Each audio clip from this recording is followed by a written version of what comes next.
Bonzambe, bonzambe, bonzambe, bonzambe nde makasi na biso, bonzambe nde yango totikali na yango. Soki bonzambe zali susute, to ebite soki tokoki kozala na esika nini. Balinga mi bandeko nyonso oyo balingaka Yesu Kristo. Oyo balingaka bakota na profondeur ya bonzambe. Ba oyo balingaka bayumela na kati da bonzambe emission na bino yango yo.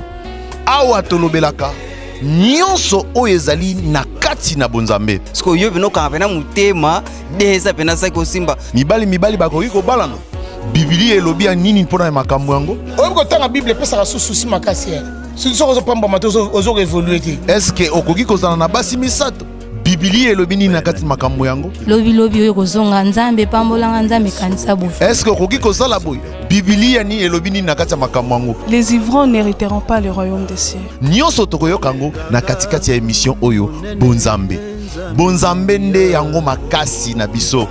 Landa biso na www.info16.com. Non obali moi cité kola la eza mabeti. Na YouTube obetili biso Info16 okomona biso na kati ya bonzambe.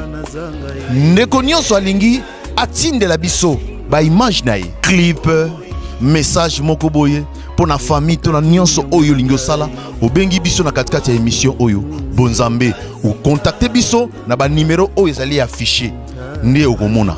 Soki olingo participer na émission oyo mosali ya nzambe ndeko nyonso o amonike azana likambo ya koloba yolingo loba na tina na bonzambe yaka oloba yango. Lelo mokili ekomi ndenge na ndenge, mokili ekomi na bulu yeke, mokili ekomi ndenge mosusu.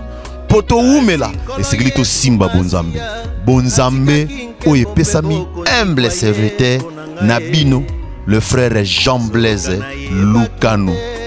Autrement dit, Lukanu Joseph Ferrer. Soko tanga Bible 5 jours na pambolo te. Oko risque sumuka. Bon, selon gars, ça vraiment ma bête. Bonzambe, bonzambe.